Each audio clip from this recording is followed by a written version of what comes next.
So I was asked to tell one of the most horrible things, or worst tour stories, or funniest, worst, most horrible memories from a D.O.A. tour.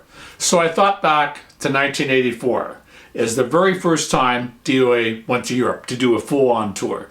You know what? We had been through Scandinavia, the UK, Germany, Holland, France. The tour was like a big success. And finally we finished off with like 2 shows in the old Yugoslavia, namely in Croatia and Slovenia.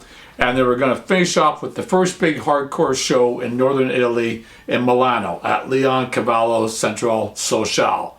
And our payment there was plane tickets back to London, and we'd fly home from there, right? Anyway, so we do 2 nights, one night in Slovenia, in Ljubljana, then the next night's in Zagreb. So it's great. The crowds are terrific. It's just insanity at these shows. They'd never really seen Western punk rock before. I mean, they had their own versions, of course, right? And it was a really interesting place because it was still a communist country at this point. It was all still one country, Yugoslavia, till it broke up in 1990 after a civil war. Anyway, so we got these train tickets back. So to save money, our manager bought second-class tickets. We get on the train station in Zagreb, and it's about like maybe a 14-hour ride to Milano. So we leave at 2 in the morning. Our host sent us off with like a half dozen bottles of Croatian wine, so we're drinking that on the train. But we get in there, we realize our second-class tickets, you don't get a seat. You're just out in the aisle of this train. And so first thing we try and do is find somewhere to stash the guitars so we don't have to watch them all night. So Wimpy and I stash the guitars in the baggage compartment. Baggage goes in the baggage compartment. Oh no, this guy starts screaming at us in Croatian. I mean, I don't know Croatian, so pardon me for that. But he's screaming, so we have to take the guitars out. So we thought, okay, let's trap them in a washroom and stand guard in front of the washroom. So we put them in there. Same conductor comes along and kicks us out of there. So we're going like, okay, this really sucks. So we line the guitars up 2 a piece type thing, and we're trying to sleep on top of the guitars in the aisleway. The only problem is there's about 1,000 soldiers on this train, and it's sort of like the general. I don't know why these soldiers were traveling. It's like the general said, okay, you've guarded this town very well, go to the next town, guard that town. And so they all take off.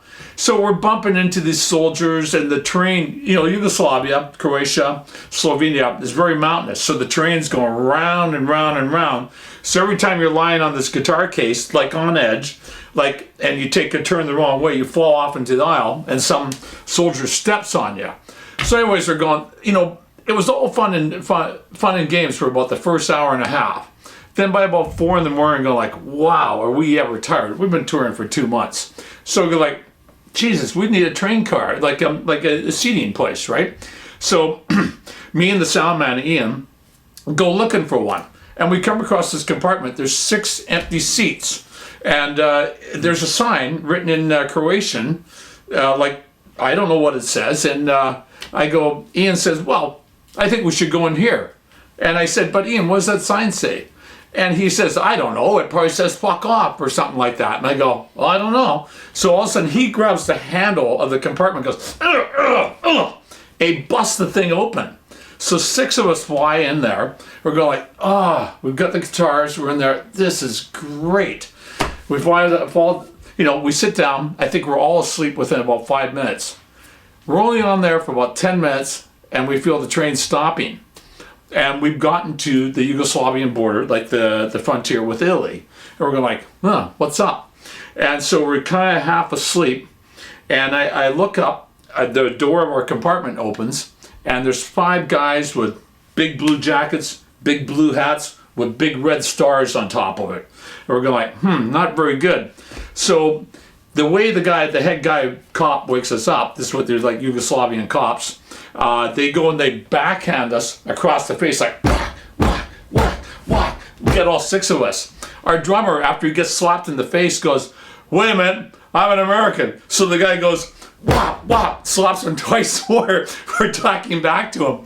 So we're all grabbed by the scruff of our shirts and coats and stuff like that. And we're literally thrown off the train. They grab our passports and we're just like, okay, this sucks. Our sound man is a drunken fool, Ian. He's also an American, and he goes, well, he used to be a Canadian, but became an American, goes like, we need to call in an airstrike and nuke this place. And I'm going, Ian, shut up. No, we need to nuke this place. I go, shut up, you idiot. We're in enough trouble already.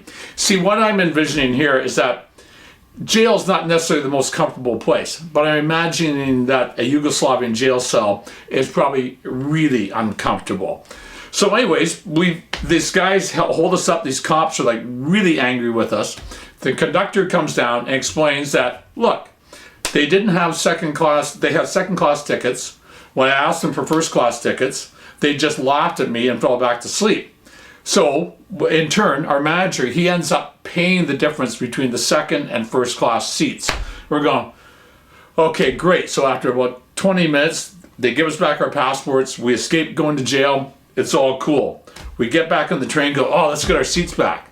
We hop back on the train, and all of a sudden, 6 people have taken the seats. So there we are, back in the aisle. So we're standing there. Okay, this really sucks. We're all quite wide awake by this point. So the train pulls up to the Italian part of the frontier, and we finally find another car, empties out a compartment. We're sitting there, and we're going, oh, okay, finally, let's sit down again, right? And this undercover Italian cop comes on. He looks like Beretta from the TV series, right? And he comes in. I guess he thinks that we've got drugs or something like that. So he's really mad. He starts kicking our bags and looking through it.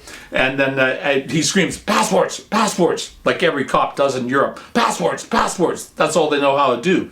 And we're going, okay, here's our passports, all Canadian passports. And our drummer gives him the American passport. And he goes, hot two. He spits on the passport and throws it on the ground. We're like, hey, so mighty. So we get away from that guy, and we're on our way to Milano, where it was a great show.